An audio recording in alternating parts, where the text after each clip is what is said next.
你好，欢迎收看《新闻面对面》，我是谢仲。来，一开始为你介绍今天要请到的特别来宾，左手边第一位台北市议员李延凤，大家好；前民众党中央委员张义山，五哥好，大家好；时事评论周友航老师，大家好；右手边为你邀请到台北市议员张思刚，大家好；政学教授范志平老师，大家好；资深媒体人黄阳明，大家晚安。好，今天全世界一起来。大概都被川普重重打了一巴掌吧，全世界哦，真的不是只有台湾。那征32%的关税对台湾来讲，当然重，全台湾都没有办法接受，行政也没有办法接受，包括赖总统说叫陈建仁着处，然后行政院也已经直接发了3点声明，然后讲说对这个完全没有办法接受，要去跟川普政府要去做交涉，所有这些。那全世界，你有没有看到一则笑话？那则笑话是讲说，对，连一个只有企鹅跟海豹的地方，川普都征了他18岁，好吧？那我们是32%，可是为什么征那么重？而在过程当中，一直到现在，这对国内来讲的话，第一个大家会直觉想到的是对整个台湾，包括经济的影响，对我们的 GDP 的成长的影响，对所有生活上的影响。而且现在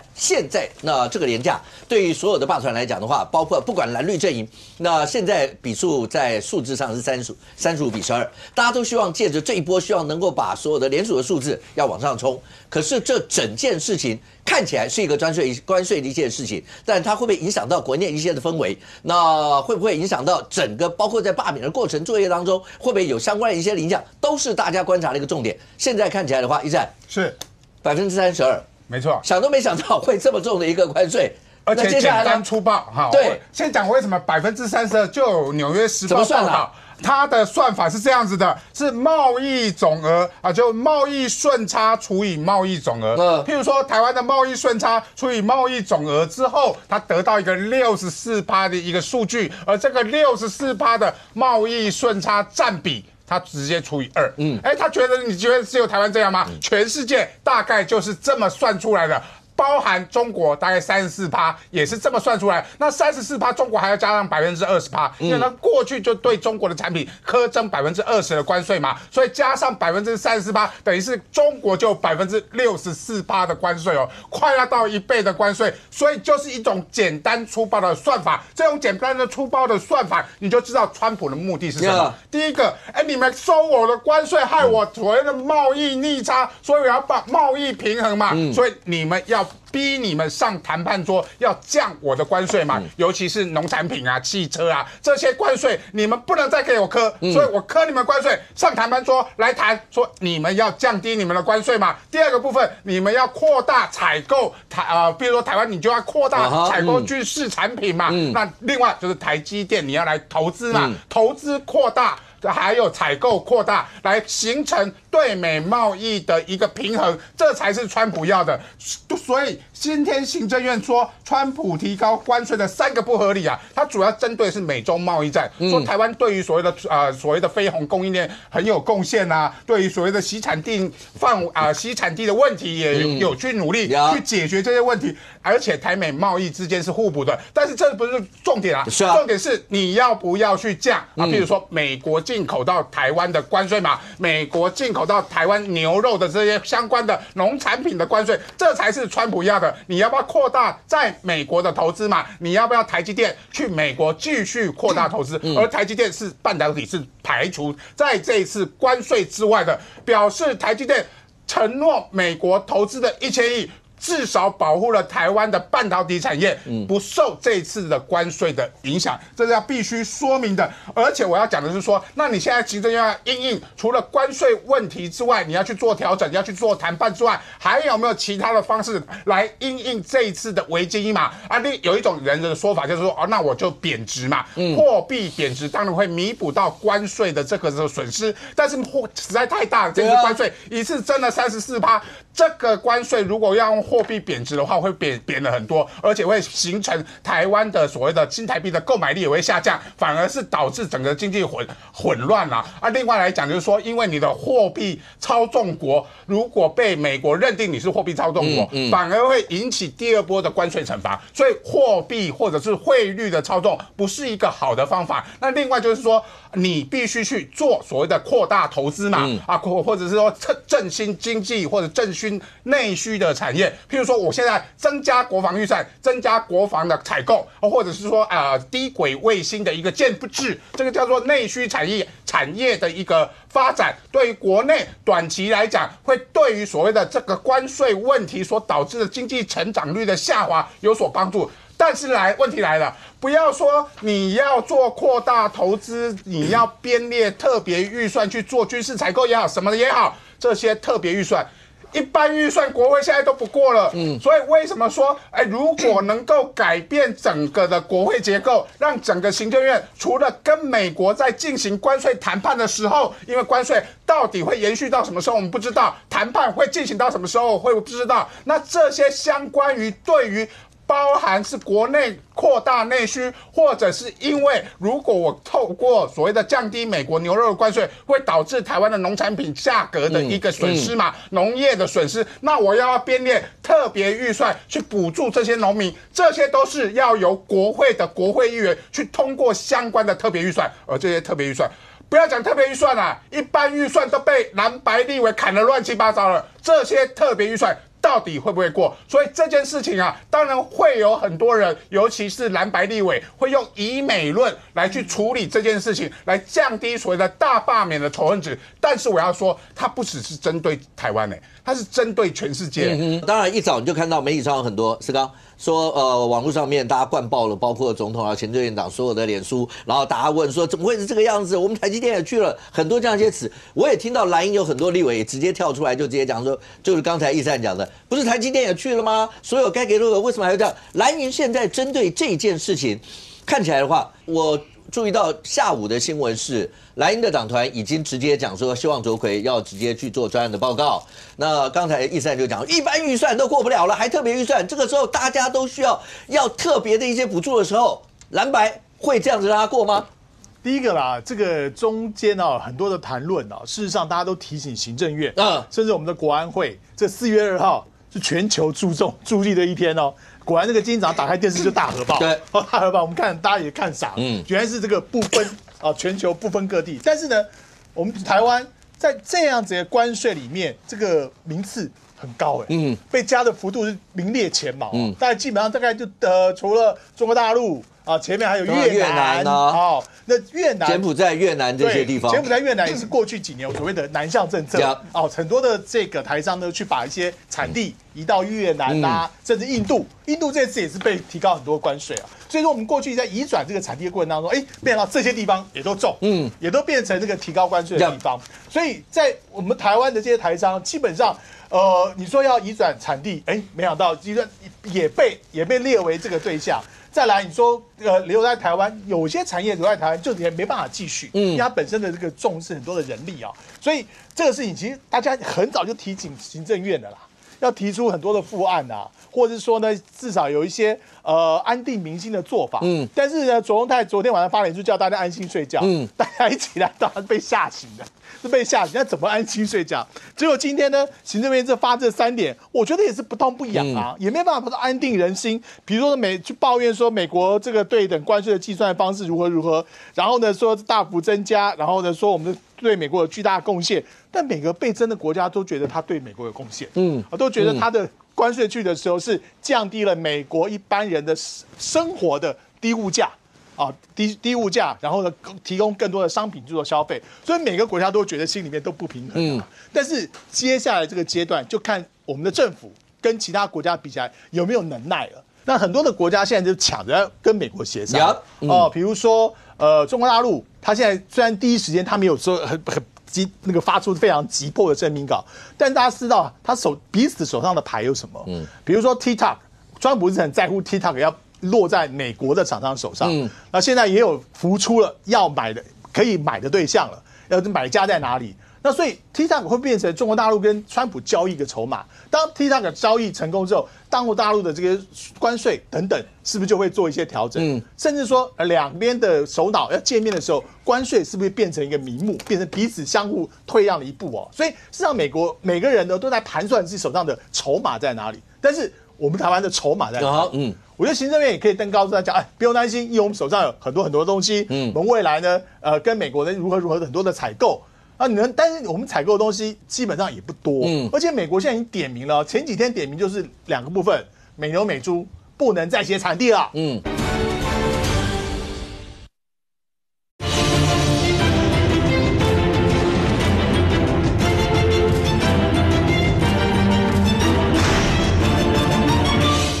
而且美国现在已经点名了，前几天点名就是2个部分，美牛美猪不能再写产地了。一些产地有这个标签化的疑虑，好像提醒大家美牛美猪有问题。第二个，点名了这个汽车关税。那汽车产业呢，在台湾是被保护的。那我们的人口数啊，它跟澳洲差不多，澳洲2500万人，然后我们大概2300多。澳洲几年前啊，已经完全没有它自己内部的汽车厂制造了。为什么？它一样把关税打开了，所以全部都是由欧美的车进去。以前在其他国家在澳洲投资的汽车厂，甚至比如 GM 都把它撤了 ，Toyota 都把它撤了。所以未来如果说我们把这个汽车关税开了之后，我们会变澳洲一样，会不会整个的汽车产业链通通会不见？好，这是大家要去思考的哦。那这个部分的思考，我觉得政府有没有告诉我们的危机性在哪里？所以说为什么他们的脸书被灌爆哦，就觉得大家都已经提醒你了，4月2号会发生这些事情了，你政府没有一个很明确的做法安定民心。那还好，我们今天股票休息，股票休息，然后今天从休息个2-3天。你看，我今天早上看美国也好，日本、韩国全部都是大跌全部都大跌，所以到下礼拜一跌的也不多，1100点，对，1100点，吓死人了那个数字，1100点，对啊，那所以跌这个数字到下一个礼拜一我们开盘的时候，会不会出现补跌的情况？还是中间可以做一些缓冲？所以大家去灌爆他脸书啊，都会觉得说，都已经跟你讲了，但是政府的在资念资的还是大罢免。那石刚问一下，刚才一直在讲说，如果现在接下来，因为莱茵现在要求要尽快做专案报告，那接下来你可以想到，国内一定有一些产业会受到影响，因为赖总一开始就讲说，包括所有可能会受到影响的，要做补助的，该要做什么样的政府要支撑的，全部都要想办法做这些。那接下来在立法院一定就会有包括有一些产业要不要有特别预算的问题，生活面对这个，那这些对于蓝白，因为毕竟是多数。所以刚才在，因为这一次的大罢免，某种程度上一次的总预算案一定是这里面很重要的一个因素。所以接下来呢，针对这些的话，你觉得蓝营要采用什么样一些态度？第一个啦，我是觉得蓝营就站在产业的角度，站在民众的角度啦。第一个叫他来提专案报告，你先提你的应对措施是什么？大家听听看你的应对措施嘛。那至于说你要去对某些产业要进行贴补的话，那要看说我们对美国进行什么样的开放比如说这件什么样的开放，我们才知道怎么样贴补嘛。假设美国讲的是这个汽车零件的问题汽车开放进口的问题，那好了。现在我们汽车零件进口到美国也要被课税哦。本来之前传出说没有被课税，他后来被证实也要被课税。那这些零组件的业者怎么办？他要移到哪里去？那所以这部分假设有大量的这个解雇的时候，那政府自然就编一部分的安定基金，去稳定这个产业链，能够持续的稳定下来。那我觉得这个部分，你只要讲得出数据能够说服了大家，我觉得大家都会支持。OK。有没有？现在看起来的话，我刚刚讲，因为这整件事情它最原始是个经济问题。好了，有人就直接讲，川普现在是怎么样？大家说他粗暴，对他就是这么粗暴。原来的经济问题他没办法解决，没关系，我就用政治方式，我用政治手段解决经济上的问题。可是对全世界，我们现在最关心的当然就是我们自己。所以对我们来说，它本来是一个经济上的一些议题，是关税的一些议题。但是你不可避免的，它总是会跟政治联动性，而那个联动就是现在两边之间大家看到大罢免35-12，你要罢我要罢你，已经混战成一团了。可是这个节骨眼之下发生这样的一些事情，你觉得现在国内来讲的话，尤其执政党要怎么样去面对这些？蓝营现在也有很多人直接讲说，你看吧，对美国好到掏心掏肺，他还是这样。所以所谓的以美论会不会再起这一段，会不会相对的对这个所谓的大罢免的柴火会有影响？第一个其实我觉得现在这个阶段，大家应该是要不分党派团结一致的时候，因为面临到不管是资讯战、经济战，因为都是美国提高我们对台的关税，所以行政部门当然第一个话不要讲得太快或太满，那给了这样子的大家会讨论的机会嘛，应该是务实的，好好的来面对这个国际情势的发展，不管是透过经济产业面的沟通，或者是政治面的沟通，都应该要赶快去处理。我是在讲说对美国，那对内其实接下来也很关键，因为现在立法院开议，刚刚有提到可能会涉及到。可能会受影响的这些产业的补助，那我提一下，其实可能会影响的，包含你这个汽车的产业链，或者是机械的产业链。执政的县市其实很多都是在中南部，尤其是台中。那因为台北市是很多公司的登记地是在台北市，那我们也希望说，这个时候不要再分党派。如果说好，中央政府总统。这行政院提了相关的报告跟预算案的时候，我们当然也很希望不分党派都能够去支持，因为我们要站在产业的立场去帮他们思考。范老师有没有注意到，蓝营已经有人直接喊，这是对于赖政府所谓的医美抗中一记重击，那就是所谓的医美论再起。而医美论再起，这次大罢免的风潮里头有一段非常重要的主轴叫反共。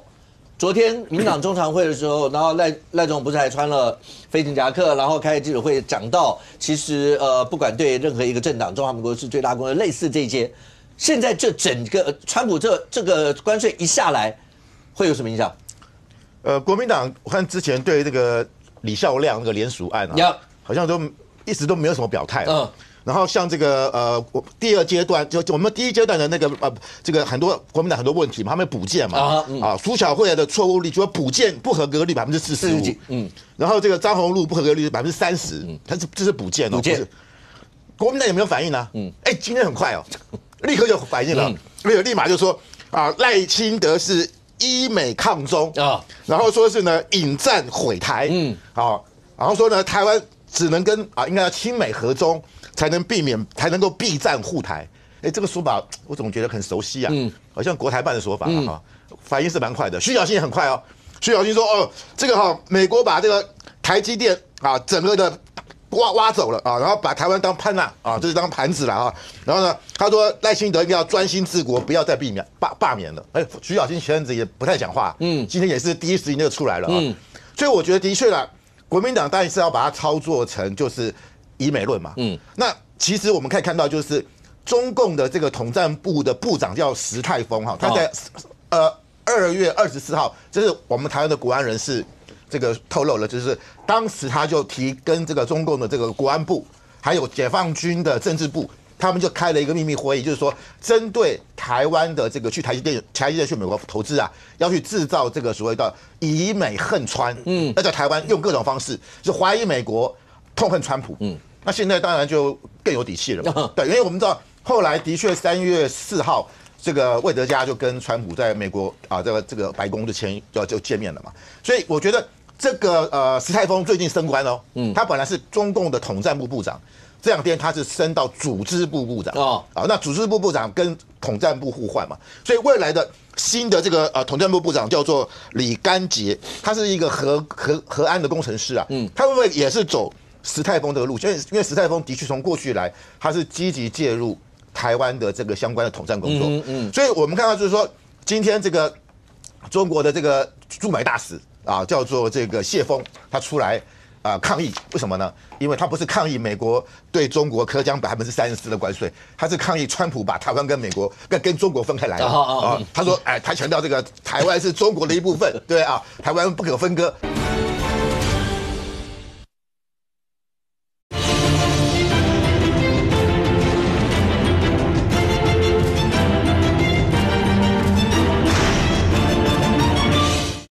跟中国分开来他说，他强调这个台湾是中国的一部分，对台湾不可分割。那如果这样的话，你谢峰应该说，我代表中国向美国抗议你怎么可以给台湾苛加32%的关税呢？没有他还是政治问题嘛。所以我觉得中国到目前为止也不知道怎么回应。但是我敢把握就是说，习近平大概不敢跟川普见面他这个未爆弹他不止现在是杀无赦每个国家都砍，刚讲过他的公式其实也不尽然因为刚说贸易顺差来除这个贸易总额，可是英国英国是跟美国是逆差。结果英国也磕10%，是什么道理？它现在是基本趴是10%，对，10%起跳，就是没有的，没有赚的，就是10%，对，有赚的就用公式算下去，往上加，反正什么都是川普说的算嘛。对。那我觉得川普这种不在牌里出牌，真的，我未来很多跟他互动的人都不晓得他讲的是真的还是假的。那我们看到说，但是他这次有特别提到就是洗产地了。因为我们看到就是说，像越南是46%。的这个关税，柬埔寨49%，对，印尼32%，那这些国家似乎都是跟中国的经贸关系很密切，所以我觉得我们台湾这次有这么高，是不是也美国也担心我们有洗产地的问题？因为我们看到这个金门的这个陈玉珍立委说要把金门变成两岸什么经贸平台嘛，经贸中心，那很多人都担心说，那会不会未来中国产地，因为中国已经被美国苛征20%的关税，那未来中国的产品会跑到金门去改贴 Made in Taiwan 啊，那但是我们现在也被磕32%，对啊，但是总比中国64%好啊，因为之前20%，现在要34%、54%还来得好嘛哈，所以我觉得就是说，当然这件事情政府已经提出了严正交涉，所以我觉得接下来真的啦，因为川普现在就是跟你讲这个东西，然后你来谈判嘛。我相信我们接下来可能连天然气会跟美国买，石油会跟美国买，然后扩大对美国的武器采购然后接下来就购买美国的农产品嘛，这没办法。但我觉得我们现在的驻美大使可能要稍微调整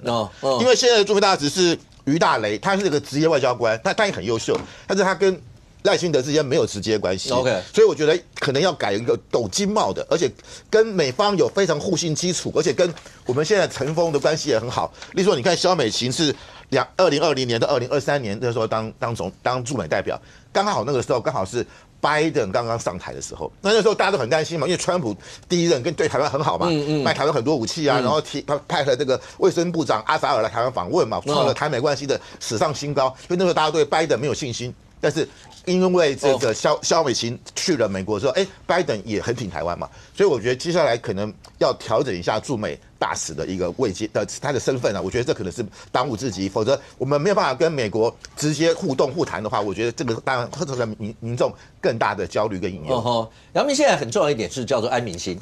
对老百姓来讲的话，安民心很重要，因为包括哪一些产业剩货了，还有股市，反正等礼拜一就知道了。OK， 那我们刚才反正国安基金会被进场也是大家观察的一个重点。可是现在看起来怎么安民心？然后包括行政院发表了几个声明，然后接下来一定就要开始去做交涉。那你也注意到，美国川普政府就是这样，然后他关税讲完以后，他的财政部长就只说了3个字：你们大家别报复。意思就是只有我能够跟你讲这样，你不要想到大家互相来，因为他后面那句话是：如果你报复，我有更狠的在后面。所以现在变成全世界都要这样。可是对我们来讲，那现在我们一直觉得我们美国关系也不错嘛。那接下来呢？而这个所谓的关系不错，它一定会在国内的政坛，你可以想象出来，因为这几天放假，等到礼拜一的时候，整个立法院，然后包括整个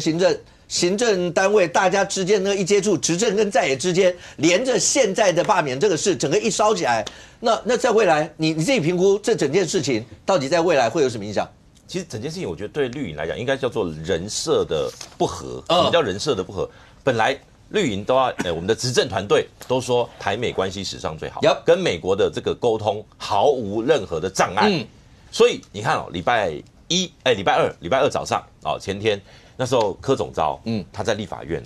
他洋洋洒洒在赌不让记者去访问郭志辉部长嘛，他里面讲到说，美国这个关税我预估最不了不起10%。柯总召说的他说国安的问题问他就对了。那他讲这么快，结果最后出来结果这么惨，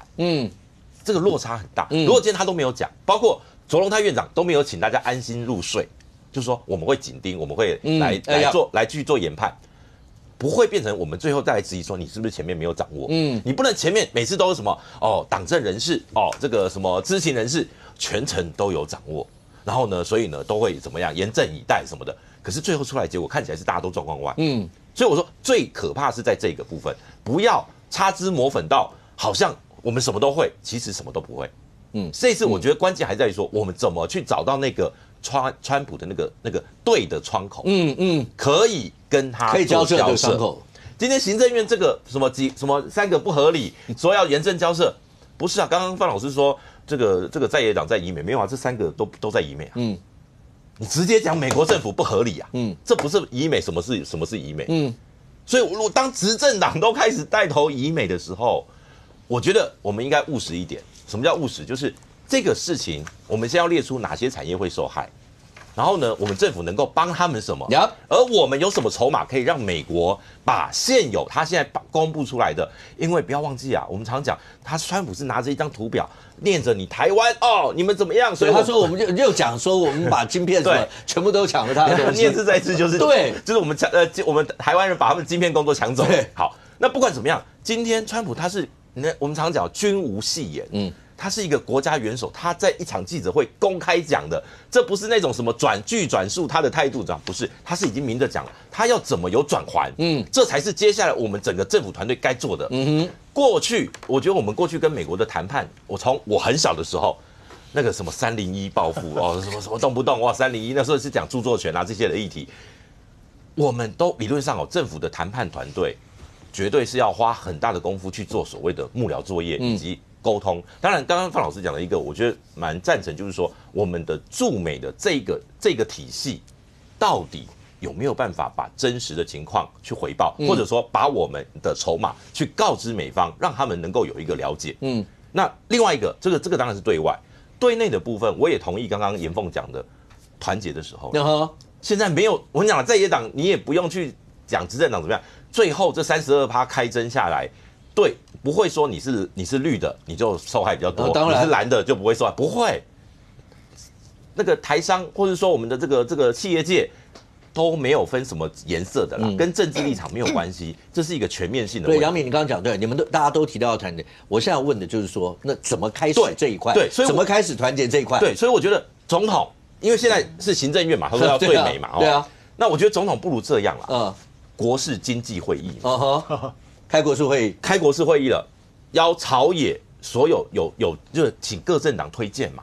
朱立伦主席也是这个经济学、会计这个专家嘛，对不对？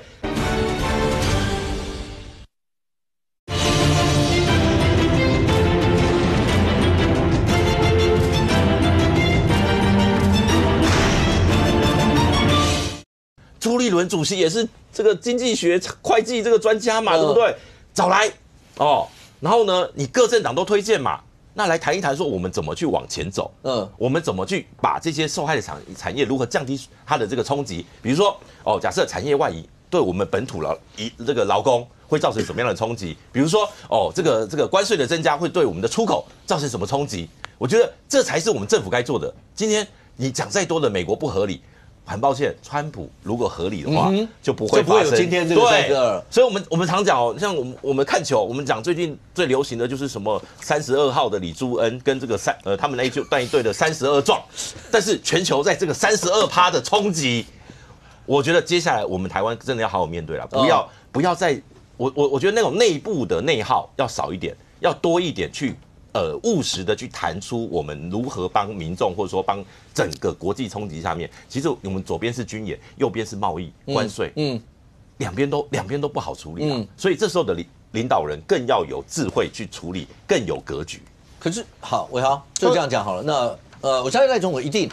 跟行政团队之间是在包括这整件事情到底该怎么处理，一定都在那所有筹划所有的一些对策。可如果大家刚刚都在讲说，对，就算开国事会议开所有这些，那会不会有很多人大家都在讲说，不是因为选区还在忙着那要罢免的问题，所以要先回去顾票，要先回去弄这些。也就是说，现在已经国内整体前一阵子就今天以前所有的政治氛围，你一定感受得到嘛？对，就大罢免。那今天以后，当32%下来以后，整个氛围会戛然的改变吗？就大家真的能够坐在一起，手携手，心连心，一起面对那32%？这我想要团结对外，首先要确定敌人是谁啊，你要打的对手是谁。我就从这个前几天我听到的一个消息讲起。因为大家之前对于川普到底会多少趴，其实大家都想提前打探嘛，早一点把握。是啊，对。那我们问了很多的结果之后，我所听到的来自于也不能讲说多高层，但实际涉足相关业务的人，他转述的资讯是，美方根本就没有谈。也就是说这个资料，他们说会在公布之前提出一些给你们参考的东西，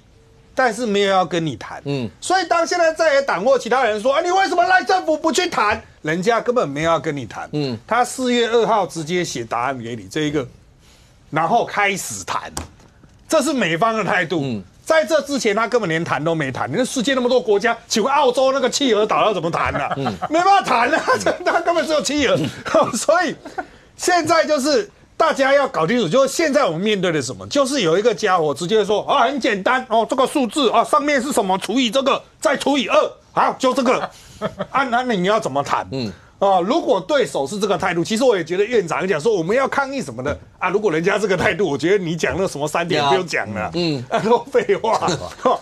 重点是川普今天讲这个，明天是不是还这个？川普，因为我们长期在讲国际新闻，特别讲川普的都知道他真的天天都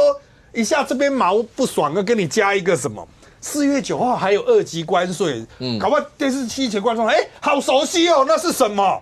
就是你用委内瑞拉或是俄罗斯的石油，老子看你不爽，直接加25%。4月9号是中国有没有这25%？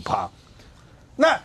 在这前几天，美国其实有提出一个警示，其实那时候台湾人有引起一些讨论，就是美国的贸易部没有对台湾去提今年的2025的报告书嘛，其中有一项引起台湾人讨论，就是马铃薯发芽，台湾人不允许进口，这是贸易障碍。那所有台湾人说马铃薯发芽怎么吃？不能吃吧？那美国人说你把它削掉可以吃，这个是能谈的吗？这个不太能谈嘛。台湾人都觉得那不能吃你还要我进口什么意思？所以如果人家是这个态度的时候，你就知道说 OK， 这接下来可能问题也复杂。就算我们开的国事会议要一起出兵去打他动不动会跟你不好意思你们有用俄罗斯的石脑油台湾有进俄罗斯石脑油，进俄罗斯没看25%，请问那我们前面是在干嘛？讲了半天都等于是白谈，这就是我们面对川普最大的一个困境。但讲回到国内氛围好了，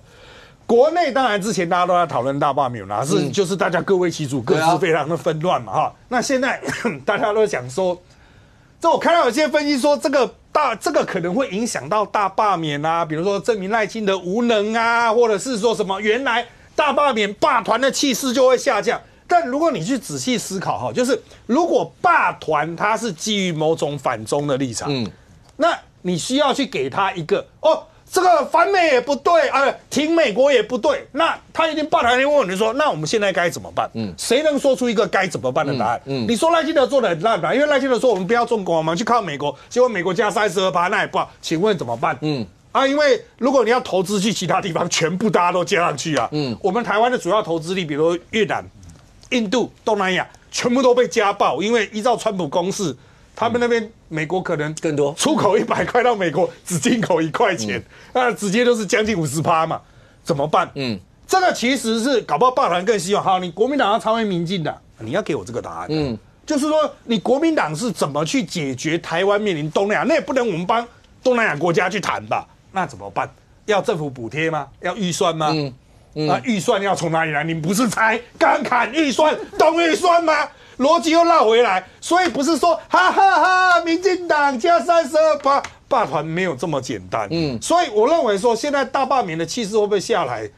这个其实这个持久战因为还有10几天不是罢团的热情，包括他们的那些理念，大家都很清楚嘛，在过程。所以为什么这几天清明？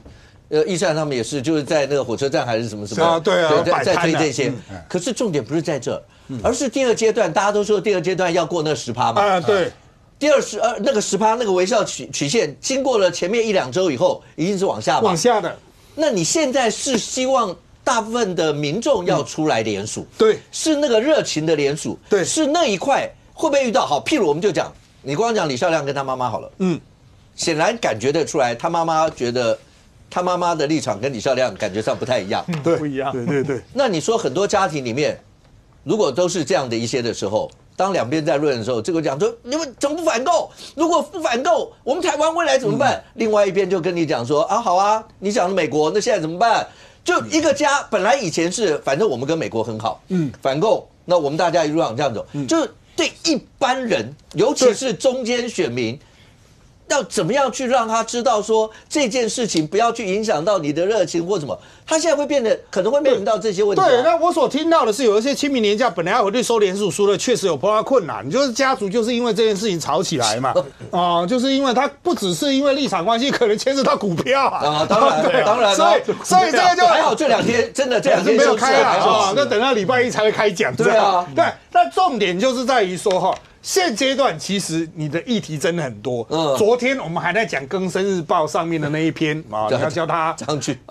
讨傅昆萁文或是傅文都可以哈，就是那一篇出来，昨天大家都在讨论那一个，就没有在前一天什么柯文哲什么的，每天一个新的议题，所以今天讨论这32%，明天会不会又是什么？搞不好是共谍案呢？搞不好又是什么样的东西？所以我觉得现在议题洗得很快。太过早去说一定会什么比较难，但所有东西都会沉积。像这一个关税战，它会沉积下来，它可能变成蓝营在，比如说后续论述来，不是说现阶段连数，现在连数能够过的，其实老实说，民进党有很多人都在压自己手中的分数了。好像有些 KPI 的压力还怎么样，所以没有全部送出去。就我了解是这个样子，所以等到下个礼拜陆陆续续这些分数出来，我觉得。可能霸团看到那个分数在最后面朝什么80几%、90%在中的时候，又会带起一波声势，可能又会把新闻洗掉。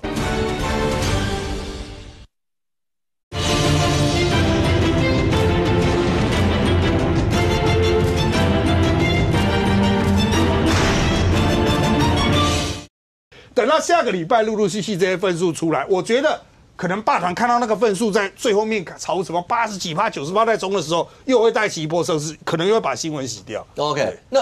因为今天是4月3号，对，1年前的4月3号，那一定很多观众们都还记得，就是那个花莲地震。对，那天那个地震 ，even 在台北的感受。其实是非常强烈的那些感受。那刚好又到了这时候，在整个你说花莲整个包括罢免的氛围，所有一路这样下来。一正是，你有到火车站？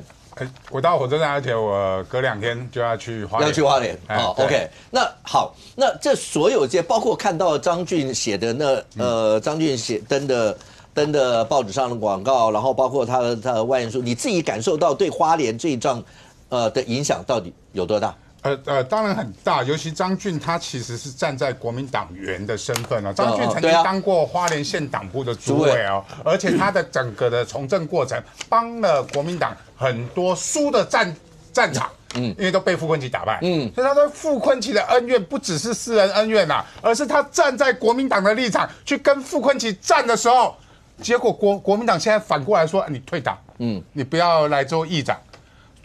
对于张俊来讲，说我为党为国，我正蓝军怎么会被傅昆萁赶出去？很多花莲的正蓝军心情是这样子的，而且2009年国民党也开除过傅昆萁啊。2022年他才随着同舟计划才回来，就随着同舟计划回来，不止回来而已，还做总召嘛。我说很多正蓝军的说明，我们就讲一个前辈叫沈富雄，他现在竟然主张我们切割傅昆萁。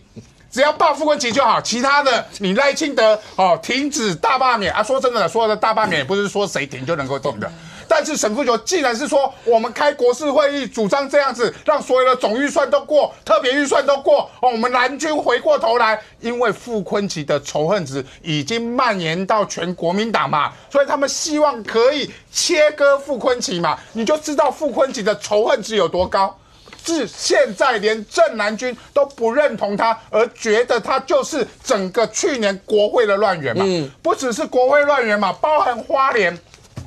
4.2亿的赈灾专户闲置啊，还没发出去啊，结果花莲县政府说待中央回复后拨用，我就问一下傅昆萁。东部办公室本来有一组人专门在所谓的回复去核定的。因为你砍了所谓的地方服务中心的预算，现在整个东部办公室人员全部撤离，因为没钱啊，我怎么去那边继续办公？结果你现在继续把你4.2亿的闲置款推给中央来核定，那你当初为什么不把东部办公室的预算让它过？这个是对于花莲的立法委员最重要的一件事情。我办护照，我不用到台北，我可以在东部办公室就可以办。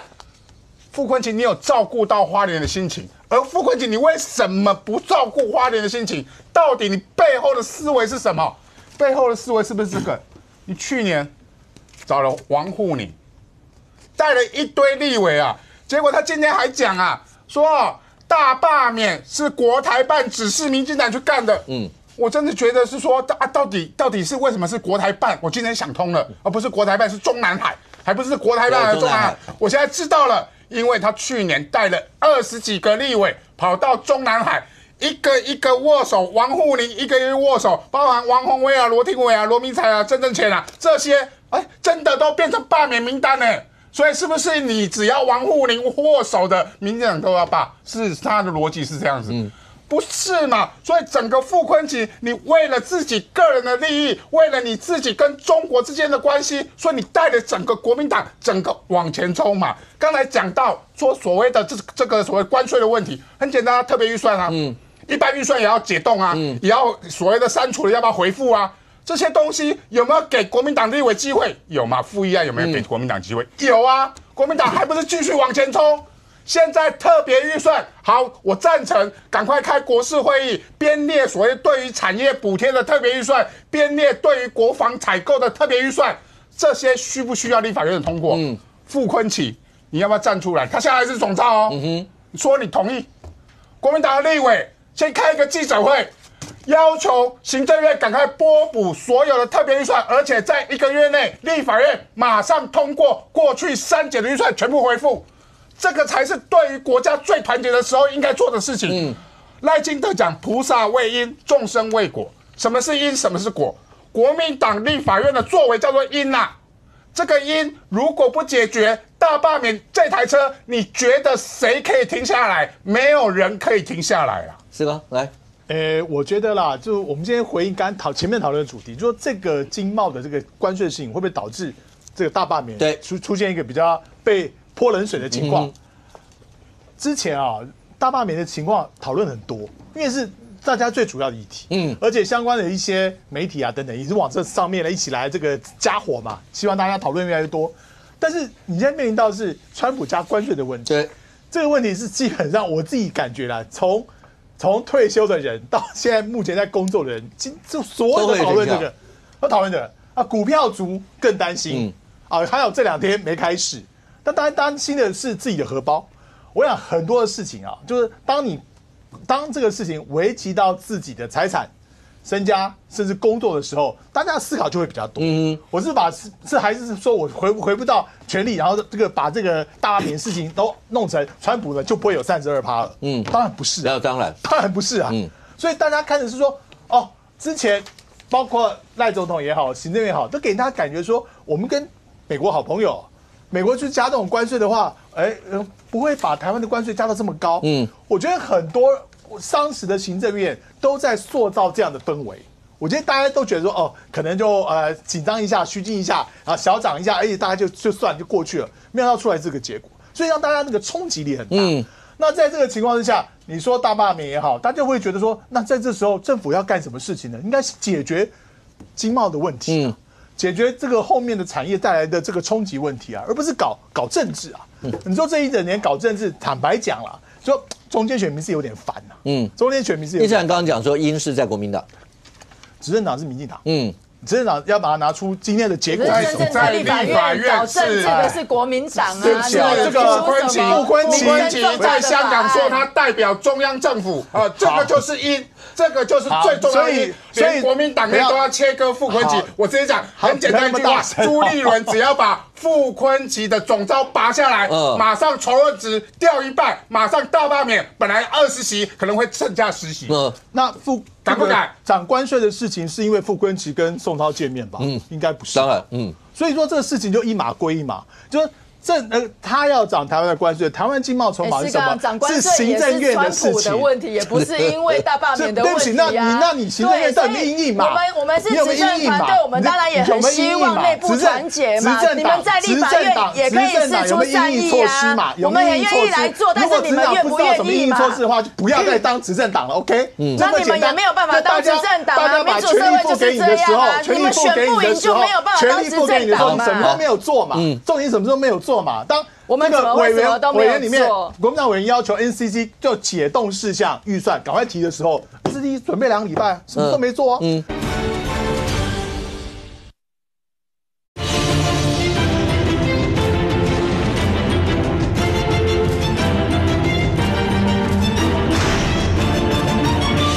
国民党委员要求 NCC 就解冻事项预算赶快提的时候，自己准备2个礼拜，什么都没做啊。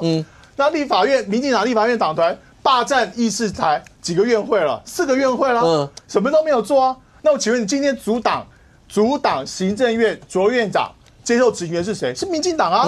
大家国民党大家都很希望，大家都很希望问左荣泰有什么应变措施的时候，对不起，民进党不让他上台。来云峰。我们从来没有就是说霸占议场。思刚，你刚刚讲的其实有偏颇，你们都没有讲到说国民党在前面到底做了什么。我们一直在强调说，好，这1年多以来，你们可以提出民生的重大法案，但是我们看不出来你们有为了台湾的民生重大法案而努力嘛？你们提出来的全部大多数有争议的，都是高度政治性的政治法案嘛？刚刚我讲的中配6年变4年，选罢法的修订等等的，那为什么有这个大罢免的风潮？那个因是在国民党的身上，不是执政党的身上。那我刚刚要强调，今天有这个所谓的关税大战，当然出牌权是在美国的身上，这个也不是只有发生在台湾，包含在印太地区跟美国友好的国家，包含日本、韩国，大家都一样啊，不是只有台湾面临到这个状况啊，所以现在这个时间。不要再进行所谓的以美论的认知战，而是回过头来好好务实的去检视说，在立法院不分党派，国民党也好，在野党，你们到底可以做什么？是真正为了国家的进步跟发展而共同努力的吗？好，我只要补一句话，这个会期啊，这个我们的党团说安静，我等我讲哈，这个会期啊，国民党党团说是。福国利民的经济法案会期，但是呢，贵党的这个吴思瑶说，每一会期都是国安会期，结束，来，一峰，你们讲说是这个这个什么福国利民的会期，那结果呢？你们现在抛出来的2个法案是什么？抛出来2个法案是什么？还钱于民啊，普发1万啊。不是，民众哪有这个啊？不是，你们现在抛出来的其实跟民生也没有关系啊。你们讲的是什么公投啊，对不对？不是吗？我们讲的是公投案。对啊，那这个跟民生有什么关系嘛？那你好，你如果要主张普发1万块，国民党的县市首长同不同意？你们都没有先讲嘛？法案的差别，你也搞不清楚。这个不是搞不清楚，你们的县市首长反实质废死是一个，好不好？你们先讲，你们 O 不 OK？好，你们先讲，国民党的执政县市首长到底支不支持普发1万块嘛？这个都已经之前讨论过了。OK， 基本上公投案跟法案不一样，就不要搞混。2位，所以各位知道我的忧心吧？对，在面对关税的这个时候，你现在知道我刚刚为什么会问说，那真的团结要从哪一个环节开始做起？因为一定都会有一些，因为尤其那个氛围是这个样，只是一路走到现在的时候，那接下来呢，包括朝野之间在立法院蓝白占多数。那在过去的1年，然后包括那执政党在立法院法案没有过，那对执政党来讲啊，当现在大罢免前一阵走到连。民进党主席赖清德都已经下令所有的公职人员要全部都卯下去的时候，这时候发生了这样的一个所谓的关税事件的时候，好，那一路再往下走，刚才已经提到在立法院这些，杨明我就讲，所以在立法院，好，第一个，国民党有一个不分区委员讲说这次是大解冻会期。那很多国民党的立委讲说，那行政部会你们就赶快把那个该解冻案全部都拿出来，然后。相关部会就是说，不是解冻又不是冰箱的，再拿出来直接解完就算了，它会有一些现在变成光解冻以后，或是说第一个，蓝营有一些委员在今天以前某种程度也知道说，整个罢免风潮之下，当时的预算案可能会是中间的一个点，所以这个时候大家如果用解冻的话，某种程度现在也是顺势把这个解掉一些，但是看起来其实好像也不是这么顺利。那又碰到现在这个节骨眼上碰到了38关税的问题，那接下来呢，大家一定会看的就是礼拜1到时候开院会，然后要求行政院长卓荣泰，我相信卓院长一定会尽快到立法院去做专案报告，因为谁都不敢在这个节骨眼上去拖到任何时间。但问题是，报告完以后呢？其实刚好这个是一个台阶，因为这个民进党的杯葛刚好可以因为这个事件，他们就说我们希望卓院长来针对美国关税的事情，我们做一个报告，朝野协商完，然后呢大家一起把它迎上去，就好了。所以那个杯葛可以自然下台阶。而刚刚讲的解冻那个斗法那个其实是因为民进党在杯葛议事，所以呢在野党他们就说呢，因为你要我要讲清楚是说他们那个策略是这样，因为你杯葛，所以呢如果你解冻案送到立法院了，他那个程序委员会要交付到院会。对。院会没有办法把它堵，你解冻案就全部卡死了，所以在野党现在就转招，就说是你执政党杯葛院会，所以导致你就算提解冻都没用，所以现在反而压力在执政党立委身上，我为什么要杯葛院会？已经杯葛第3次了，已经有3天的院会是瘫痪在那边嘛，所以现在在野党故意用这个议题说你们赶快来解冻，我们现在鼓励你们来解冻预算。那当然我必须说，在野党在当初在冻结的过程里面，他们没有思考到有一块就是说现在执政团队很多的冻结案我就不急，我真的完全不是因为你们当初刚刚就讲到，因为预算被冻成这个样，什么东部办公室，所有这些就跟民生有关系的东西。对，不过老实说，因为有一些确实会影响他机关的运作，但有一些比如说他冻结一半，那至少今年6月以前不会有事嘛，对不对？那可是他就说因为你冻结我一半，所以呢我这个11月就发不出来。现在你3月你要讲4月你要讲11月的事情，那有点太夸张。你应该做的是什么？赶快满足那个解冻条件就可以处理了嘛。有一些解冻条件很难的，可是我讲50%-60%以上的提案都是书面报告送到立法院就解冻，是书面还不用审查OK， 他现在很多部会连这个都不做，所以现在在野党的意思就是说，你们故意瘫痪，你们故意把你们的预算说，因为为了要用罢免，他们现在行政部门，他们现在认为说，行政部门就是要拖到8月，我等到下个会期我再来送解冻案。可是其实过去行政部门只要被冻结急着在上半年就会赶快说我们处理好了可以解冻了，因为钱在手上，它好处理嘛。然后今年状况完全不一样，所以这是在野党跟执政党，我又是一个新的斗法，就回到那个轮回，就是他是恶意螺旋，不断的去斗法，不断的斗法。老实说，这个对国家没有帮助了。行政机关会刻意不去解冻吗？解冻，你如果看到这次冻结案跟过去最大的不同是要院会同意才能够解冻。不是每一个，不是每一个。我刚刚讲至少5-6成都是书面就可以处理的。那你书面处理，当然我们希望行政院赶快去处理嘛。但是如果是需要所谓的院会解冻的话，我说真的就卡到自己立法委员自己本身的权益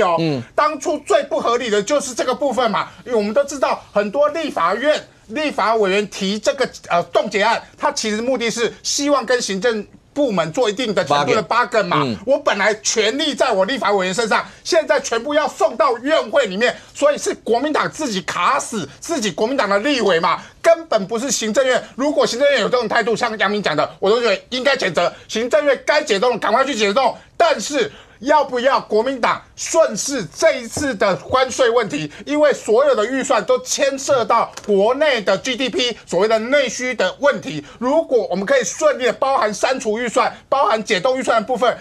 国民党可以释出善意，在立法院里面直接把删除预算跟所谓的解冻预算部分全部回复的话，就等于是我直接讲了。你把所谓的复议案，本来行政院有提复议案给国民党机会了，总统已经删除，这个不可能回去了，这已经回不去了。至少冻结预算的部分应该全面回复。另外就是行政院赶快施政报告提关税的因应案之外，他要提相关的特别预算。我都说这一次如果国民党好好表现，绝对会降低他们仇恨值。第2阶段就不用说了，因为车都是开出去的。但是会不会被罢免是第3阶段的投票。如果国民党做出正确的决策，让所有的特别预算可以过关的话，当然会降低所有国民党的仇恨值，到最后有可能只有傅昆萁被罢而已。范老师，有人讲说这一次整个第2阶段列车一路开，你可以看得到每天不是都有那个罢团他们会列出大概谁过了就是第2阶段需要的票，那个联署书已经过了大概多少，从70%几到50%几，所有这些。但是有人形容说，这一次整个川普的东西一出来，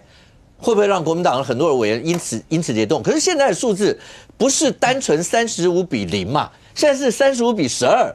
本来是两边各自都要卯劲儿看有没有可能因为思刚跟严凤两个你们俩刚好都在士林北投那一区，然后蓝营呢锁定了就是双吴的这两个地方。然后绿营这个地方呢，就包括你说像巧芯他们那几个选区，叶元之那几个选区。可是现在已经是到好，我们那个年代有一个词叫统独休兵，就是大家现在已经真的会面临到这样吗？可是范老师，真的容易吗？要做到这个样子？我们从刚才两位的你就知道了，就很清楚了嘛。什么经济国事会议，我是觉得根本开不起来啊。所以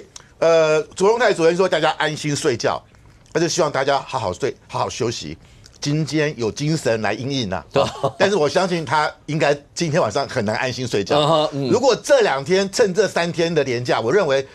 经济部长郭志辉跟这个行政院长卓荣泰他们一定要组一个团队，然后要有具体的东西在礼拜一开始就要公布出来。当然。不然不是安心睡觉啊，安心上路啦。这很严重的事情啊。所以我觉得这个问题，但我觉得现在这个情况，真的就看每一个党的表现的。这就是我觉得今天如果国民党说好，我们基于这个整体经济的发展，我们愿意解冻预算，那国民党可能得分嘛。那如果按照国民党今天的反应说，哎呀，我们美国是靠不住的啦，我们还是要亲美和中，还是这种用政治的方法在论述这次的这个关税案子。我觉得他不会得分。另外就是说，现在还说每个人加发1万块嘛，是吧？对啊。我也不觉得这是一个在这个时刻，我以为大家会觉得说这些钱应该要用在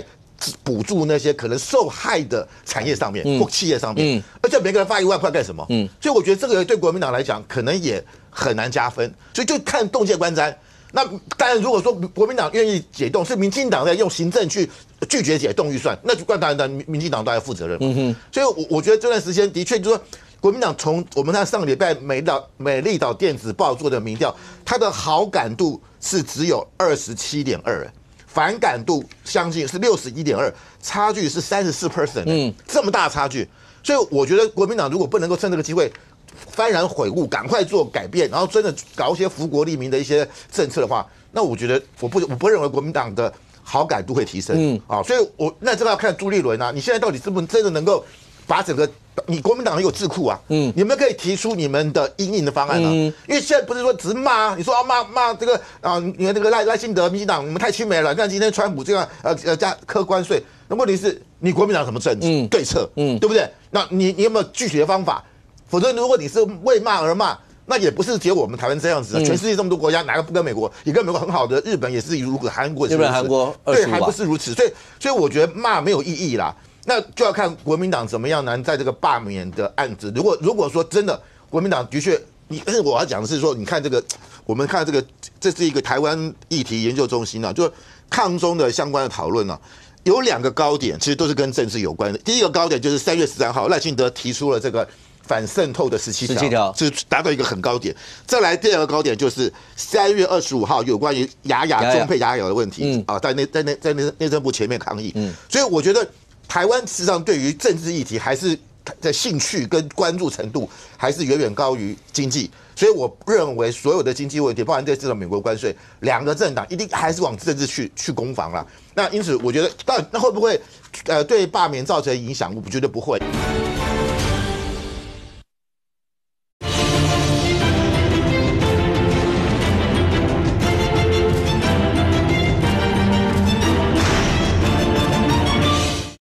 所以我认为所有的经济问题，包含这次的美国关税，2个政党一定还是往政治去攻防啦。那因此我觉得，那会不会对罢免造成影响？我觉得不会，因为当政治议题还是很重要的时候，但如果说国民党表现不好，在立法院还是很差，那会增加支持罢免的天才火嘛。好，那所以我觉得要说会让罢免的这个温度下降，我看并不容易。OK，伟航说，因为整个你有没有注意到整个所谓的反共？反共或抗中了，不管你要用什么样一个词，它的氛围在最近已经拉到很高点。对，而这整个很高点是，我就讲，连昨天民党中常会的时候，赖清德主席也拿了，就是穿那个飞行夹克啊什么，然后这高点还包括就是有一些退将出来，然后也直接讲说，那真的如果要是真的叫蓝军的，应该要反共，应该要什么，所有这一系列。当你那整个它变成罢免一个主轴的时候，已经拉到这么高峰的一个状况的时候，邦的一个出现了这个所谓的关税的那个问题。对，那这个主轴还会这样子一直维持着下去吗？还记得吗？傅昆萁总召在花莲，3月2号那天，叶霸老师对。叶霸老，当然他讲话很重啊。叶霸老师直接用的词叫通匪，那也就表示说，你跟像刚才易善拿的也是副总召跟王沪宁见面所有这一些的状况，所以这些本来在光花莲这个地方一直烧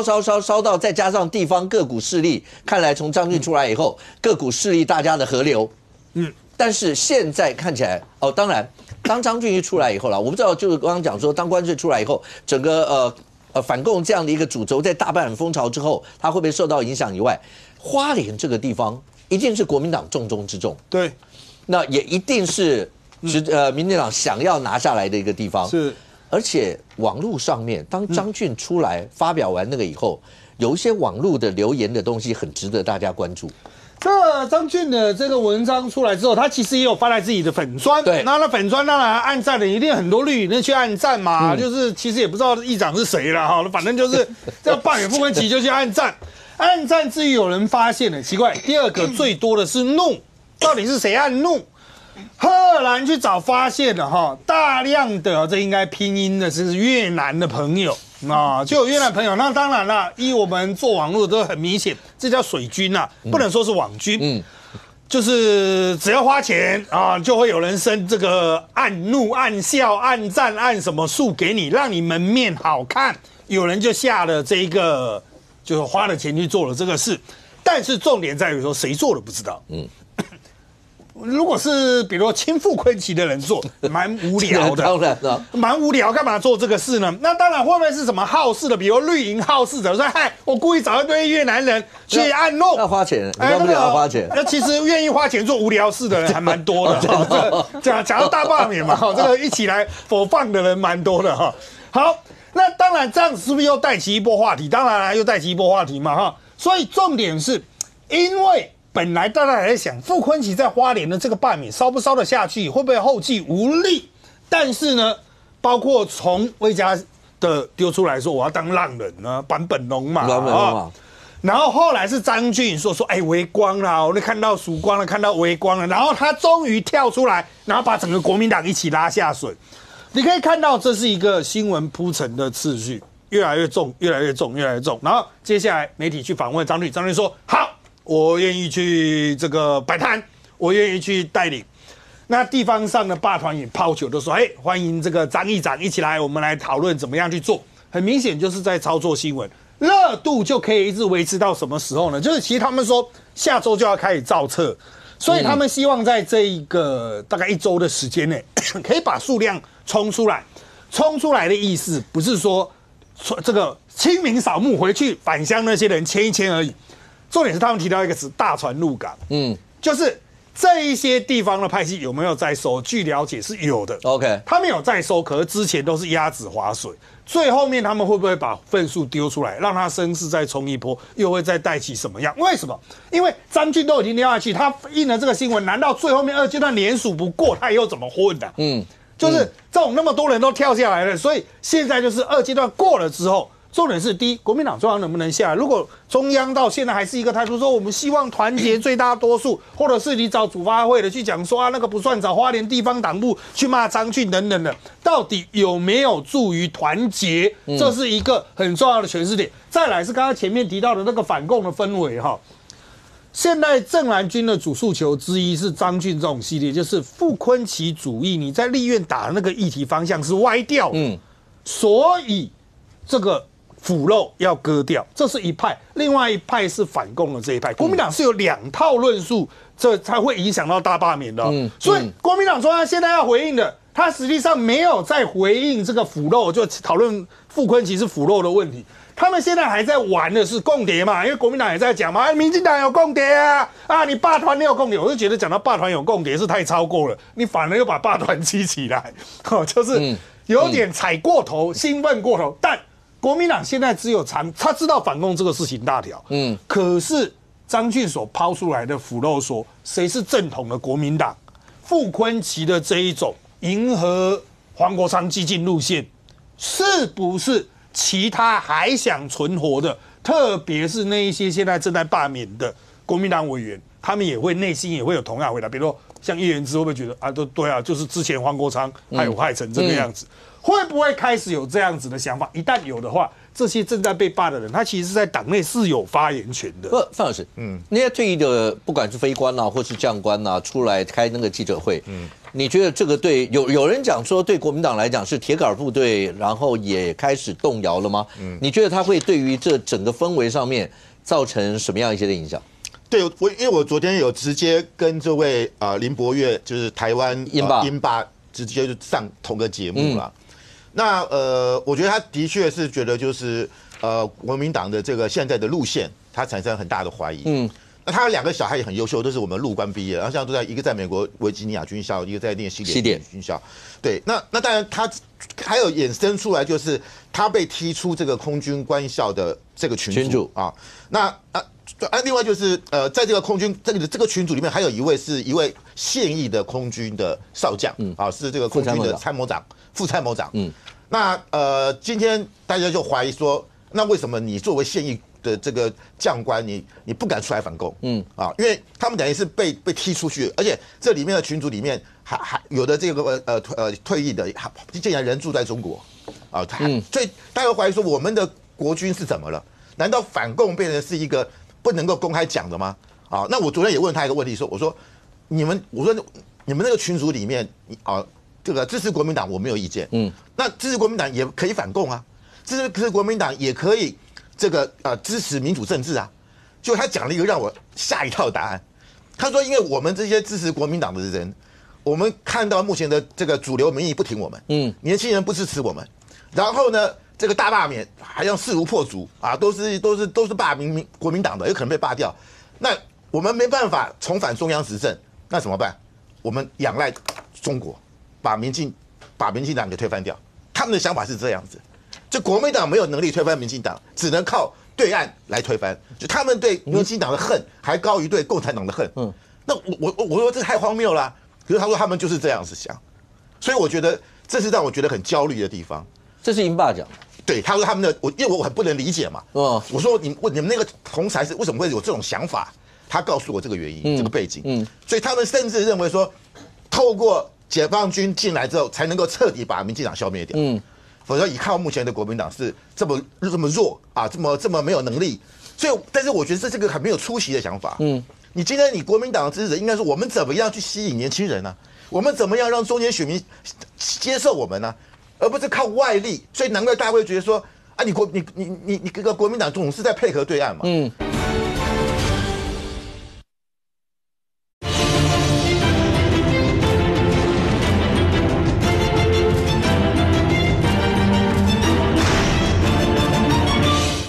我们怎么样让中间选民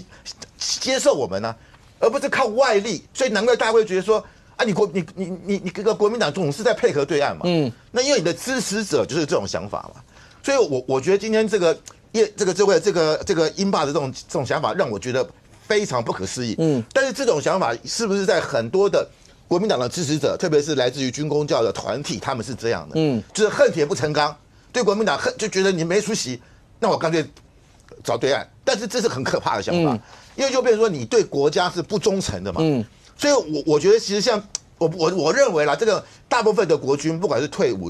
役的或现役的，都是爱国的。你看这两天那个上个礼拜，我们的莒光园地邀请这个一级上将林正仪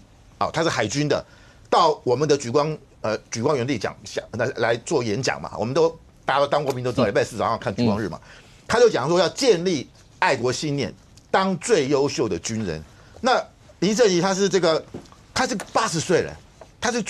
在贵州出生的，所以他出来大声疾呼嘛。所以我觉得，如果当然我觉得这个对很多的这个退伍军人是不公平的，但是为什么这种事情会一再的发生？那我认为，包含像这个林伯岳站出来，或者是我们看到的其他的这些退将站出来，我觉得的确是大家认为说国军要坚持我们的反共的立场，而国民党如果你失去了这个反共的 DNA 的话，那可能会被大家更多质疑。但是我觉得朱立伦也认知到这一点，所以他说我们根据国民党党章，我们反对共产主义。可是共产主义是一个意识形态，它这个思想啊，它是什么马克思列宁。可是我们今天大家的反共是反对中国共产党，好，所以说你今天说有反对共产主义，我觉得那是打外边球啦，打小球而已嘛，打个擦边球嘛。那问题是你今天说你反对共产主义，可是你的副主席夏立言人在哪里？人在河南，跟河南省委书记在一起，还去祭皇陵，那你不是甘于被统战吗？你的马英九的这个大九学堂还带着这个学生啊去山东去爬这个泰山，然后萧旭岑呢要出访前还在那边机场还开记者会啊，骂那个赖清德说你把这个对岸当作境外敌对势力。但问题是，中国这2天对台湾的军演，它难道不是境外敌对势力吗？所以我是真的觉得说，国民党你在这个两岸的论述被人感觉很矛盾，那你怎么样让大家认为你们真的是反共呢？那四哥。刚讲的那个英爸讲的是能代表你讲你所理解的吧？包括国民党一些支持者、一些退将啊，或者什么，或者怎么样？我觉得这个他叫徐博岳，对，我觉得他自己讲的话代表他自己就好，不必帮别人不必帮别人去讲别人这个想法，因为你永远不是别人。更何况徐博岳在1995闰8月，我想我们年轻时都看过那本书那本就很像类似推背图，就是那本书里面讲着这个共军如何在1995闰8月那年会去攻打台湾。那既然徐博岳在那个时候就至美不归啊，这样的军人今天还敢在那边夸其言说他多爱国如何，基本上你到底去那段时间至美不归到底是做什么事情？好，有没有你的特定任务？他有讲说他当时之前是有对那什么任务讲啊？已经30年应该解密了嘛？哦，再怎么样的事情美国30年也解密了啦。好 ，OK， 再来他说有退伍令，但是国防部到底他有没有退伍令？国防部也支支吾吾哦，也没有正面回答。我觉得这件事情啊，就说其实徐博岳这个人一点都不重要。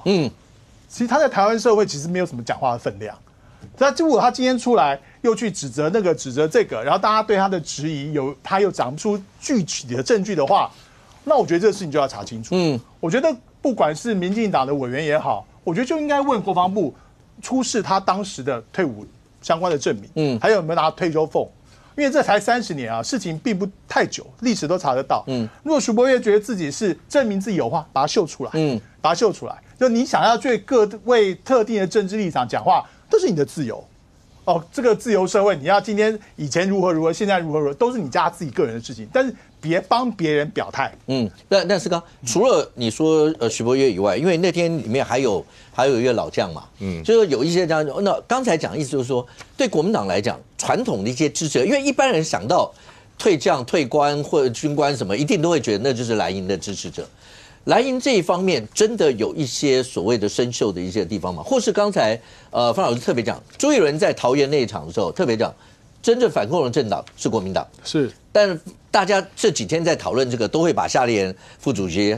朱立伦讲这个的时候，那圣祸下了禁足令嘛。可是因为夏立言已经去了嘛，就会把他在包括什么祭皇陵啊，所有那些全部都拿出来讲，就对国民党来讲的话，怎么样面对这一段的论述？我觉得这个是长期以来的问题啦，就是说，你国民党作为一个支持两岸和平交流的一个政治态度的话，基本上你这个只要是合法的交流，然后也没有就做出一些奇怪的事情，没有做违法的事情，基本上都可以受到大众检验。这样的交流参访，对不起，我觉得还是公开的。民进党的党工啊，民进党在这总统府里面的，在赖清德旁边的资议，还曾经陪着赖清德出国的，既然沦为共谍，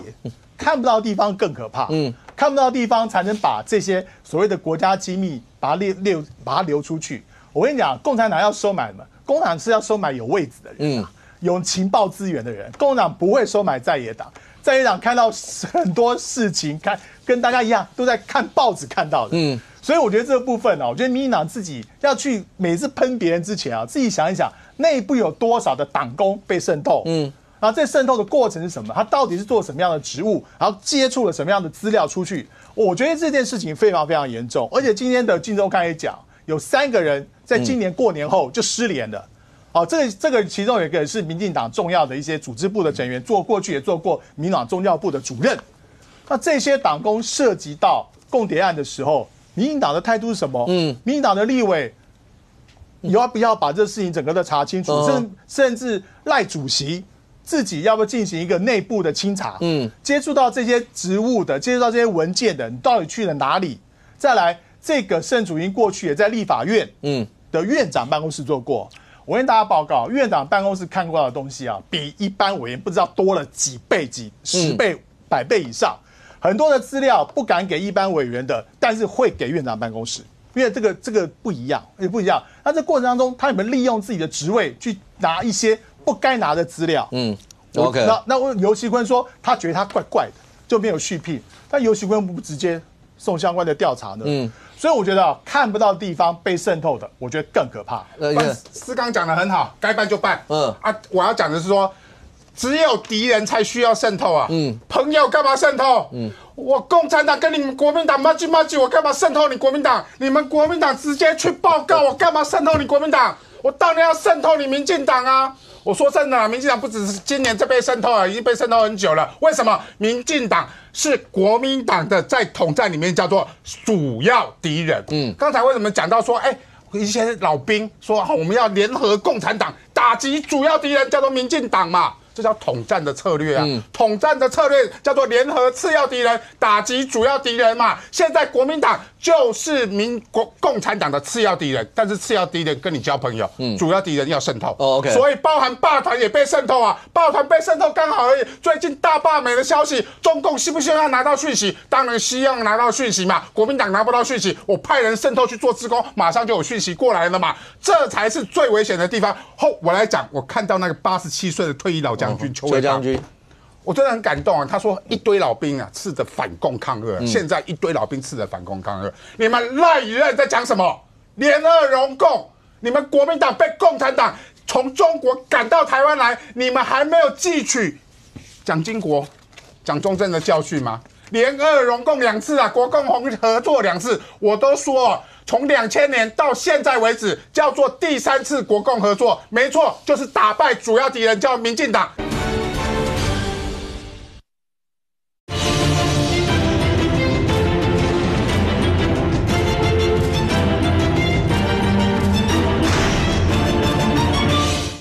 我都说从2000年到现在为止，叫做第3次国共合作，没错，就是打败主要敌人，叫民进党。但是联俄容共，容许共产党跟国民党合作的结果，就是现在整个台湾被渗透的非常的严重嘛。包含很多的国军将领，他们透过黄埔体系，尤其军人最讲求学长学弟，从学长渗透到学弟，很多人我都说，只不过很多人，但是不是所有，很多叫做沉默的大多数。我也不觉得所有的群主支持所谓的把他踢出去，但是我要特别讲到参谋总长，那个副参谋长那个副参谋长，因为你是现职，其他人退役了我都没意见，他们表达自己的意见，也不是多数人的意见，7、8个人的意见。但是你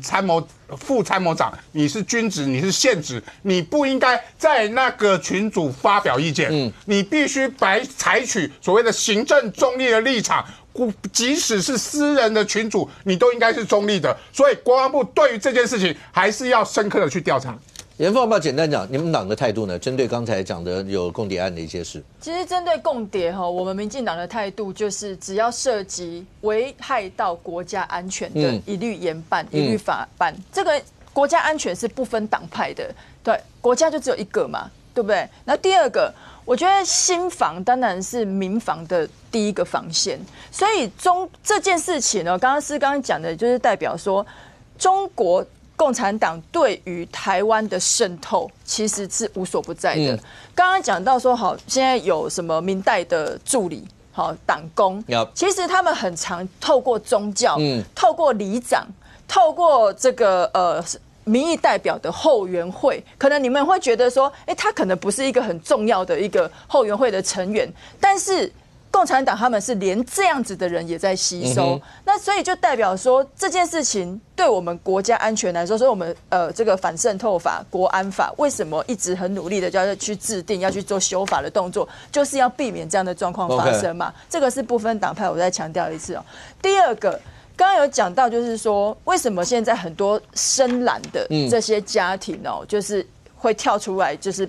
本来是支持国民党的这些人，我讲一个我身边的一个例子，他90几岁了，他说他当时是第一代，就是1949年随着蒋中正来到台湾的，他讲了一句话，我很有感触。他说：“真正让我妻离子散、跟家人骨肉分离的是国民党，不是民进党。”好，所以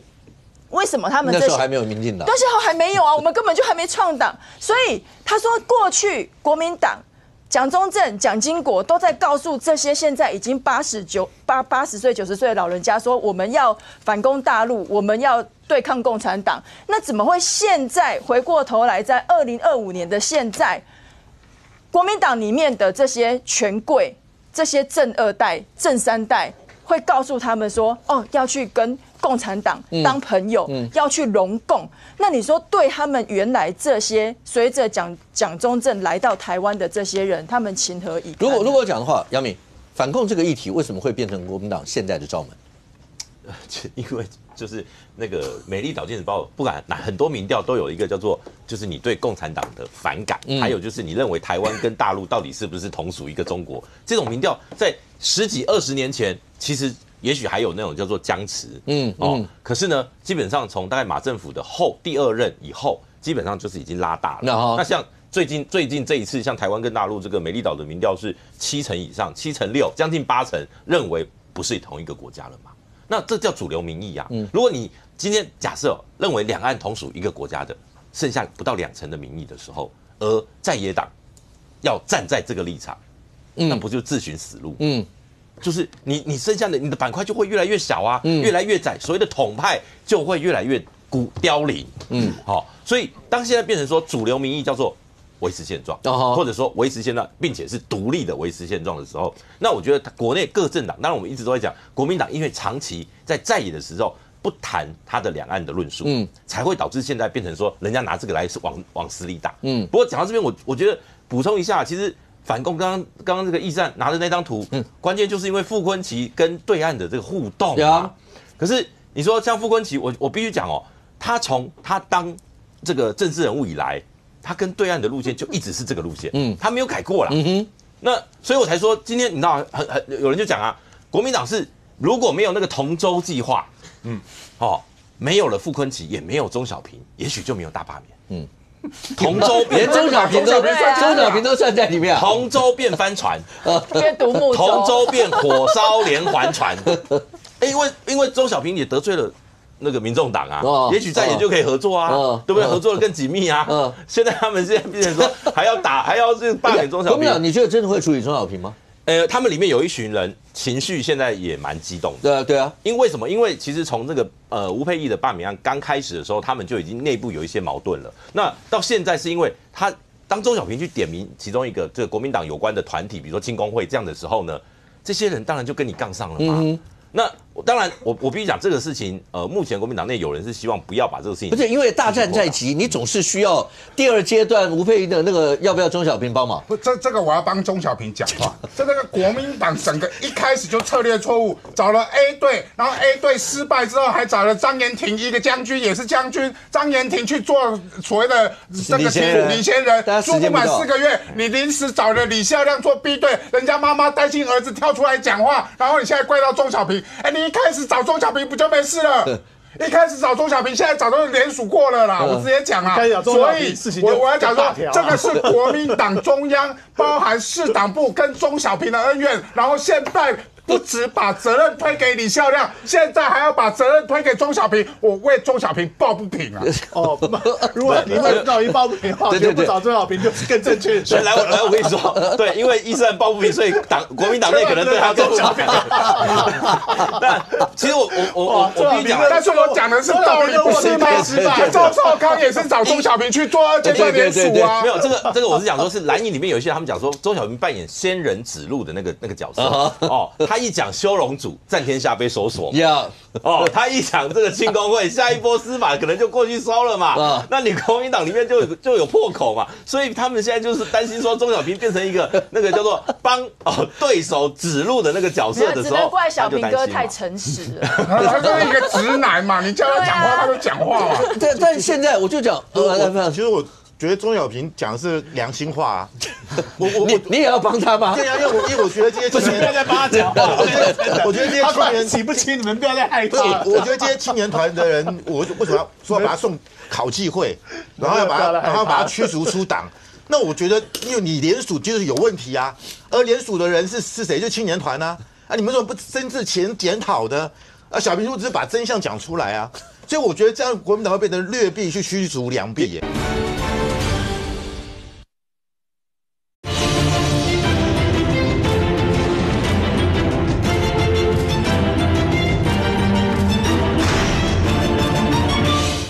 小平只是把真相讲出来啊，所以我觉得这样国民党会变成劣币去驱逐良币耶。其实我刚刚讲那个叫牵拖啦，所谓的牵拖就是说，因为周小平跟傅昆萁都是统斗计划，统斗计划是谁主导的呢？朱立伦，所以最后就牵拖到朱立伦身上。我昨天看那个赵少康主持的那个争论节目，我很少赞成他的观点，可是我觉得他昨天他有发掘国民党的问题，他说。你说赖清德现在上来就很比较强硬嘛，什么反渗透17条，然后把这个雅驱逐出境啊。他说，老共都恰雅就军演啦，老共一军演，然后这个美国就开始批评中国啦，明明批评中国，赖清德民调就升高了，这是个恶性循环嘛。那我觉得他知道问题的核心在哪里啊？那你今天你国民党既然你跟对岸关系好，你就叫中国不要军演嘛，那这样就不会美国也不会出手骂中国，那赖清德的民调不会提高嘛。你看他现在最新的美丽岛，他的支持度是55.6，这是他去年520以来，他们每个月做民调最高的，他的民调其实早就过了，那是为什么会变成这样子？所以我觉得国民党真的要开一个党事会议啦，不管说在这个大罢免的问题，或者是面对两岸的问题，我觉得真的应该让年轻人的声音出来。可是我觉得国民党年轻人的声音不但没有出来，而且他们在政论节目的他们的辩解。非常的苍白无力，我觉得这是国民党目前真的必须要去解决的问题。而且问题是傅昆萁的问题，谁敢帮他辩护啊？对不对？思刚也不敢辩护，因为还不知道真的情况是如何啊，所以就变成说每次上节目，他们就只能讲一些无为不为，那变成大家对于这个很多的相关的罢免的问题，他觉得罢免更有正当性。我觉得这是国民党要去思考的问题。是刚小明的这些问题，包括刚刚讲说那个李孝亮那些问题，国民党要怎么面对这一块？我觉得这个事情很简单啊。第一个就是大家不要再帮庄小平讲话，这样庄小平以后可是他自己会出来讲话，更难洗白了，真的，好不好？因为这个很多的这亲公的朋友，其实在很多地方上是一个助选的一个主力了然后需要他们去做志工等等，需要他们帮忙协助了。所以小平哥有时候嘴巴快了一点，有时候讲话多想一想啊，多想一想。OK， 小平哥个交情还不错啊，不要因为这样然后这个误入了一个歧途。然后第二个，你这个李孝亮跟这个联署的问。第一个李孝亮跟他家庭之间跟妈妈的关系我是觉得大家不要再做文章第一个就是一个家庭里面有蓝有绿或者有不同的想法的，本来就很正常本来就很正常。我们民进党过去不是常说这次听孩子的吗？在选说2014年文宣，后来文宣2016，这是听孩子的。那显然就是一个家庭里面每个人成长观念不同，受到教育不一样，每个人受到讯息不一样，本来就有不同政治选择。那李孝亮这个人30几岁，今天没有人去拿着枪逼着他，也没有拿去这个暴力胁迫他，他愿意做这样的一个领衔人，我觉得他有自己的勇气存在。有他自己勇气跟坚持存在。那至于说入党什么时候，我觉得那个更不是个重点。那很多罢蓝的这所谓的公民团体，也不是号称自己没有任何的党籍吗？没有民进党，所以我觉得这个部分，拜托罢免案到今年7、8月的时候就会结束。这个家庭不要因为罢免案而永久的破碎。OK， 我觉得这样去弄这个事情，我觉得太没有人性，太没有人性。所以我觉得这个事情就是这样。李孝亮既然愿意这样做，他就站在他的立场。如果中间有什么样的法律问题的话，国民党绝对全力支持他。我觉得这个事情就这样子而已。OK， 伟航说，黄章主席在这一仗里面，因为他最近在媒体上访问，他大概已经直接大大亮出2026新北他的企图心了。对，那可是国民党在过程当中，第一个巧心说黄鸿昌讲，那在他这一区的罢免这一仗，黄鸿昌会来帮他。是，然后巧芯跟齐凯在是罗廷伟那个选区吗？他们一起去帮他宣讲。也就是说，蓝白合某种程度在罢免这一仗确实是同一阵线，但是黄鸿昌也已经直接告诉你，他包括在新北连那个地区的一些主任都已经开始在找了。是，当他这么明白的表示，但是他也讲白了，国民党很冷淡。对，就讲说交给民众。那未来这一仗你觉得呢？你了解黄鸿昌？如果是在新北的话，第一个他都已经把国民党的反应很冷淡这件事情啊，就是说国民党的态度就是说啊，到时候再看嘛，比民调嘛，是差不多就基本是蓝白在新北要和基本绝望。但是呢，他仍然不放弃在台北营造出蓝白合。比如说帮徐巧芯，或者是。透过去各地来这个帮忙助讲，来去改善这种关系。要注意啊，民众党在板桥的场子其实没有带到叶元之，就他们特别去那边办了一个罢免，都反罢免啊，这个什么，我们就是要对抗那什么绿营什么，没有叶元之，你在板桥办呢，国民党都给叶元之1分钟，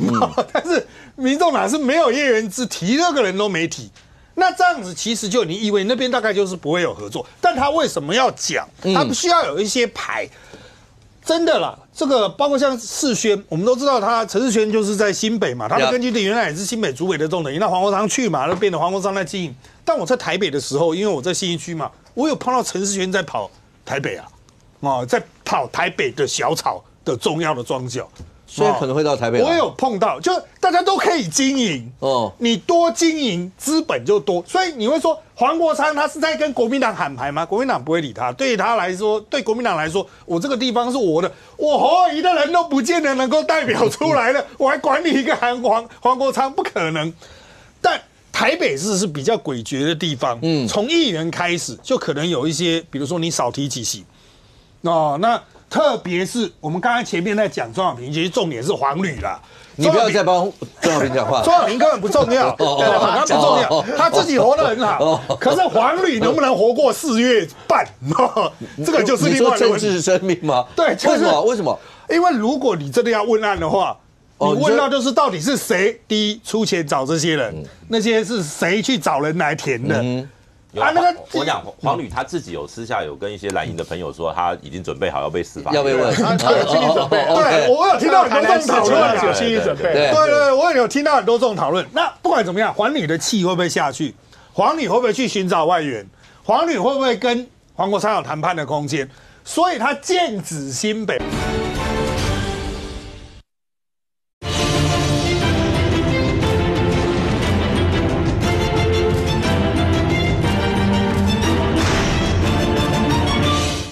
黄旅他自己有私下有跟一些蓝营的朋友说，他已经准备好要被司法，要被问，他有心理准备。对，我有听到很多这种讨论，有心理准备。对，我也有听到很多这种讨论。那不管怎么样，黄旅的气会不会下去？黄旅会不会去寻找外援？黄旅会不会跟黄国昌有谈判的空间？所以他剑指新北。我讲新北，我要去找很多人。他感觉起来好像我无意在这边，我没有要跟国民党抢这边的东西，但很难讲。谁知道2028你锁定的是什么？你不见得有时候国民党如果不让你副总统，我搞不好是台北的委员的空间，会不会有台北的委员的空间？这个大罢免让火烧下去，如果真的烧过头的话，国民党可能会在光是罢掉了蛮多席，然后补选也不顺利的话，下一次是不是？蓝营必须要跟白营来谈，所以我觉得政界的解读应该不会偏差太多。就是黄国昌真的想经营的，应该还是空间比较大的台北。思哥，你们怎么样看待跟白营之间这样的一个合作？有人说黄国昌，因为整个大罢免本来跟白营没有关系，因为白营8席都是不分区，但是黄国昌主席的包括用字遣词，比起国民党来讲的话，有过之无不及。那个辛辣度啦，或是他的积极度啦，或各方面，有人说，第一个他就在经营所谓的打绿第一品牌；第二个，2026势必如果这一仗罢免这一仗，然后如果要是对国民党有所帮助的话，大家势必在2026要谈一些。那你们那个选区基本上，大家也是在讨论的其中一个重点嘛，因为如果要是针对吴思瑶，不管说最后结果这样，如果结果如你们所愿，那到最后谁要往上？是白银的人往上，还是你要往上？这些也是大家讨论的一个重点啊。你们现在到底怎么看待跟黄昌跟民众党之间的合作关系？几个层次啦，第一个就是国民党里面就是被罢的这些委员哈。友军来源呢，多多益善啊，这个基本上没有什么太多的这个讨论啊。我不可能拒这个民众党的支持于外嘛。OK， 那第二个选举有2个，就多席次跟单席次。那多席次部分在台北市呢，其实上一次的选举你知道，其实民众党在我们台北市6个选区都已经提人了，我们本区还提2位，对，然后我们本区提2位，大安文山的也提2位，所以民众党在3年多前那个情况，声势应该是比现在来的高啊，包括那时候有黄珊珊领军等等，然后借由那一次的选举结果，大概民众党也知道自己在台北市每一区的能量会多少，所以我想民众党常讲是科学的决策嘛，所以我觉得他会以前次的议员的这个得票数席次来去推断他下一次在各区的提名。所以以这个台北市的情况来说，其实3党在上一次的选举里面已经经历过3党的一个情况，啊，包括国民党、民进党、民众党等等。那上一次的选举情况，其实对各党来说都 OK， 结果都 OK。民进党当然觉得自己不够啦，但每个政党都是如此嘛。但是以当时的情况来说，在这个3党的席次都维持一个比较均衡的状态。OK， 那民众党在台北市也有了党团啊，这一个。再来，这是多席次的，对，多席次的，对，但单一席次县市长，单一席次很简单，就比民调，这没什么好讲的。就假设我说是个假设问题，假设吴思瑶这一期需要改选，那如果黄国昌跳下来选，我觉得很棒的。他也来跳下来选，然后代表民调都不能比，我觉得都比民调。然后参与的在野党的这些从政的朋友们，就有个心态，既然政党要合作，席次最大化。那就是比民调赢的就代表在野阵营。你们新北也会答应跟他比民调吗？你说那个市长的部分吗？对啊，我认为以现在浮出人选根本不怕。你觉得川博 OK？ 对，我 OK， 因为我知道有些民调川博是都属于一个领先状态，所以我觉得在这个部分，我觉得也没有什么好担心。那我相信黄国昌也是个大是大非的人嘛，也知道说在单一席次上面。2个去相争也是便宜了民进党，所以我觉得在未来处理单一席次的部分，我觉得很简单，就是比民调赢的呢，就代表在野政党出来参选。来，燕凤最后30秒。好，其实政治还是实力原则啦，那大家也不要忘记了，就是当时柯文哲在选总统的时候，民众党里面是怎么骂侯友宜的？我想。当时这个选举的过程很多侯友宜，你说他再怎么样，他也还是一个新北市的市长，他也曾经是一个总统的候选人，所以他身边的幕僚跟他自己本身心里面应该都会有感受。那黄国昌今天做这件事情就是抱怨嘛，他就说啊，你们为什么对我那么冷淡？那我觉得这个就是自恋啊。为什么人家一定要对你热情？你过去是怎么样对待人家？为什么他一定？而且为什么要对你热情呢？他如果今天国民党有他自己属意的人选。